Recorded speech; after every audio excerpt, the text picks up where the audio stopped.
Shalom, shalom, bien-aimés, que la grâce et la paix Seigneur soient avec vous. Je suis le prophète Elijah Yeshua, évêque seigneur des églises Éternité Nationale. Vous êtes en ce moment sur Galilée TV, la chaîne qui parle de Jésus-Christ, qui propage l'évangile. Si vous aimez cette thématique, si vous aimez les choses qui sont christocentriques, si vous aimez les miracles, si vous aimez voir la puissance, la démonstration de la puissance de Dieu, vous êtes sur le bon canal. Alors je voudrais vous exhorter à vous abonner, à partager et à liker cette vidéo. Aujourd'hui, donc, je voudrais parler, c'est la Grande Mère. Oui, la Grande Mère, et nous avons pour texte de base Daniel, le chapitre 7, le verset 2, que je vais lire rapidement. La Bible nous parle de cette Grande Mère, et cette mère-là, elle est appelée Grande pas à cause de son nom. Et vous allez comprendre tout de suite dans le développement de ce sujet dont nous allons parler, pourquoi la Bible dit que cette mère est la Grande Mère. Ok, donc dans Daniel, le chapitre 7, le verset 2, la Bible dit, Daniel commença son récit, je regardais pendant ma vision nocturne, et voici que les quatre vents du ciel ont fait irruption sur la Grande Mer. Voilà. Je regardais pendant ma vision nocturne et voici que les quatre vents du ciel ont fait irruption sur la Grande Mer. Daniel appelle cette mer la Grande Mer. Mais qu'est-ce que cette mer? Nous savons que le monde, ce globe sur lequel nous sommes, a plusieurs mers. Ok, nous avons la mer rouge, nous avons la mer noire. Ok, et nous avons plusieurs autres mers. En dehors des océans, ok, bon, les océans, on peut dire que c'est différent parce que c'est pas des mers, elles sont encore plus grandes et plus profondes encore que les mers, amen. Mais la Bible parle ici d'une mer dont je voulais parler de façon spécifique. Et dans Ézéchiel, le chapitre 28, le chapitre 48, le verset 28, la parole de Dieu nous dit clairement que cette mer-là, c'est la mer Méditerranée. La Bible parle de la mer Méditerranée. Le peuple d'Israël, bien sûr, qui avait pour limite occidentale, cette mer ne pouvait pas connaître une autre mer que cette mer. Alléluia. Et quand Ézéchiel parle, c'est de cette mer qu'il parle. Quand Jean parle, c'est de cette mer qu'il parle. La mer Méditerranée est appelée en Daniel 7, le verset 2, la Grande Mer. Mais pourquoi elle est appelée la Grande Mer? J'ai pris par exemple la carte du monde que je peux vous mettre ici dans cette vidéo pour que vous-même vous puissiez vous-même voir la taille de cette mer. Cette mer n'est pas aussi grande. Elle n'est pas grande dans sa forme. Elle n'est pas grande dans sa forme ni dans sa profondeur. Elle n'est pas la plus profonde. Mais si la Bible l'appelle la Grande Mer, c'est à cause de son histoire. C'est la mer qui est la plus mentionnée dans la Bible. C'est la mer dont la Bible a le plus parlé dans la Bible. C'est la mer dont la Bible a le plus fait référence. Alléluia. Et elle est grande à cause de ses activités. Alléluia. Vous savez, c'est dans cette mer que le diable réside. C'est dans cette mer que le diable est. Dans cette mer, le diable a l'un de ses QG. Et vous pouvez le voir en Ézéchiel, le chapitre, on peut le voir en Ézéchiel, le chapitre 27, le verset 1. La Bible dit quoi? Ce jour-là, l'Éternel interviendra à l'aide de sa dure, grande et forte épée contre le Léviathan. Ce serpent fuira, oui, contre le Léviathan, ce serpent tortueux. Il tuera le monstre qui est dans la mer. Et qui est ce monstre qui est dans la mer? C'est Satan.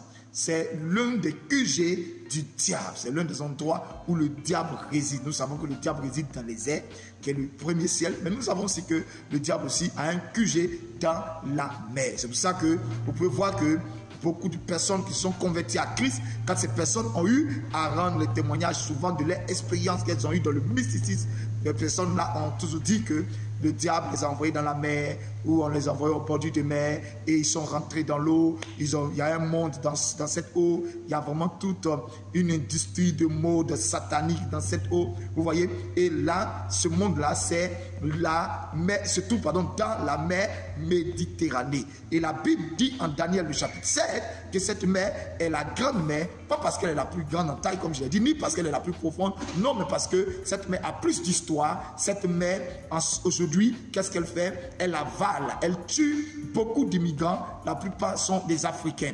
Et regardez, quand nous lisons aussi l'Apocalypse, la Bible dit que le séjour des morts donnera les morts qui sont en son sein, et la mer aussi donnera les morts qui sont en son sein.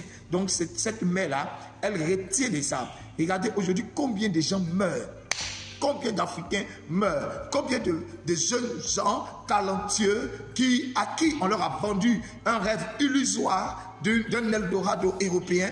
Combien de personnes aujourd'hui font ce voyage qui n'en vaut pas la peine? Ça ne vaut pas la peine, oui, ça ne vaut pas la peine de faire ce voyage pour aller en France, pour aller en Angleterre, pour aller en Espagne. Parce que, écoutez-moi bien, la bénédiction n'est pas en France, la bénédiction est en Jésus-Christ. Et je voulais parler à tous ceux qui me suivent en ce moment pour dire que la bénédiction est en Jésus-Christ. La véritable paix est en Jésus-Christ. Le salut est en Jésus-Christ. La joie est en Jésus-Christ. Alors, vous pouvez être partout où vous êtes, mais si Jésus-Christ est avec vous, vous êtes bénis. Alléluia. D'aucuns pourront dire, mais si la bénédiction est en Jésus-Christ, pourquoi les gens qui n'ont pas Jésus, comme les pays arabes, ont le pétrole, ou bien les gens qui n'ont pas Jésus, comme la Chine, est la première puissance mondiale, ou bien est en passe de devenir la première puissance mondiale aujourd'hui? Laissez-moi vous dire tout simplement que cette richesse que ces pays ont emmagasinée, cette richesse est une richesse à la base du sang. Combien de personnes ont été tuées? Regardez le communisme en Chine. Regardez comment est-ce que ces gouvernements aujourd'hui vassalisent son peuple et dominent ce peuple. Tous ces gouvernements humains sont des tyrans. Les États-Unis, c'est aussi n'importe quoi. Avec toutes ces guerres, il n'y a pas un pays au monde, en tout cas pour notre génération, qui a autant tué que les États-Unis. Tous ces mensonges, toutes ces fautes de guerre, tous ces pays envahis, toutes ces bombes larguées, toutes ces armes vendues.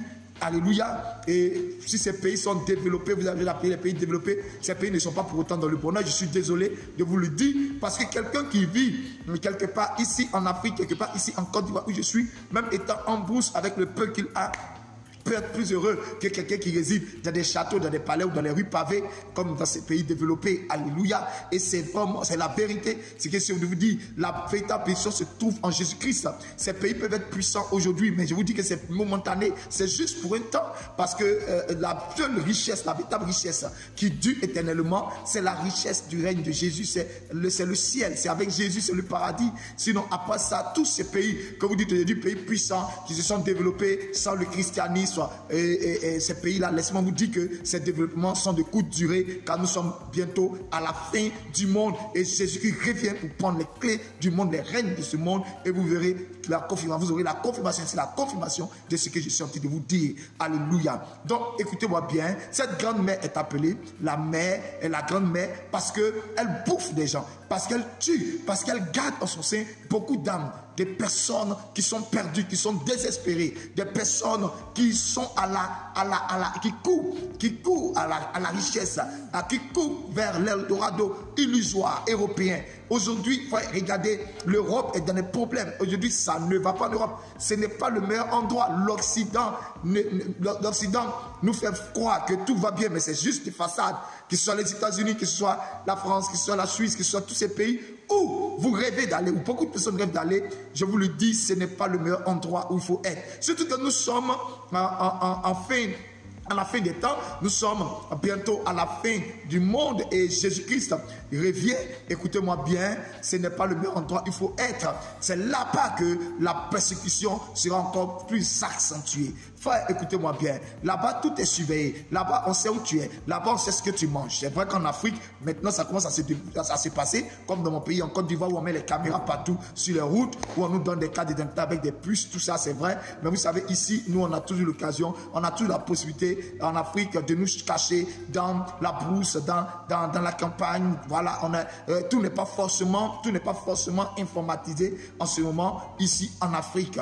Et même si nos gouvernements essaient de nous tracer, de nous compter, bien-aimés, laissez-moi vous dire que ce n'est pas aussi performant qu'en Occident. En Occident, on sait où tu habites, on sait où tu es, on sait où tu vas, on sait ce que tu manges, on sait comment tu t'habilles. C'est pour cela que quand l'Antéchrist paraîtra, ça chauffera le plus de ce côté du monde. Alléluia. Toutes les nations en pâtiront, c'est vrai, mais le plus de ce côté du monde. Alléluia. Frères et sœurs, écoutez-moi bien, la Bible appelle cette mère la grande mère, pas parce qu'elle est la plus grande, ni parce qu'elle est la plus profonde, mais parce que tout simplement, cette mère fait le plus de dégâts, elle tue le plus de personnes, des bateaux de personnes. Il n'y a même pas encore longtemps, près de 700 migrants, des gens qui voulaient aller dans ces pays-là pour aller, je ne dirais pas vivre le rêve. C'est ce qu'ils ont pensé même jeudi pour aller vivre la galère. Et beaucoup de personnes qui sont là-bas, ils sont là-bas seulement, le savent, pour aller vivre dans la précarité, pour plus que même ceux qui n'ont vécu dans leur propre pays. Ces gens-là sont tombés dans cette eau. Ces gens-là sont partis dans les profondeurs.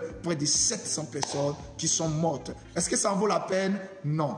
Bien-aimé, c'était aujourd'hui le message que Dieu m'avait donné pour toi qui m'écoutes. Si tu aimes, like, abonne-toi et partage. Alléluia. Sur ce, je prie que la grâce et la paix du Seigneur soient avec toi. Je déclare au nom de Jésus-Christ de Nazareth que toute personne dans ta famille qui avait un rêve illusoire par rapport à ce côté du monde d'après cette mer et qui veut y aller, si ce n'est un appel de Dieu, que Dieu annule cela au nom de Jésus de Nazareth. Mais si c'est des personnes que Dieu a vraiment appelées, oui, il y a des gens que Dieu a vraiment appelés, je bénis ce voyage au nom de Jésus.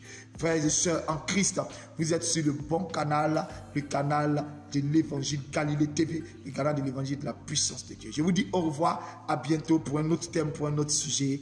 Bye bye, ciao, ciao.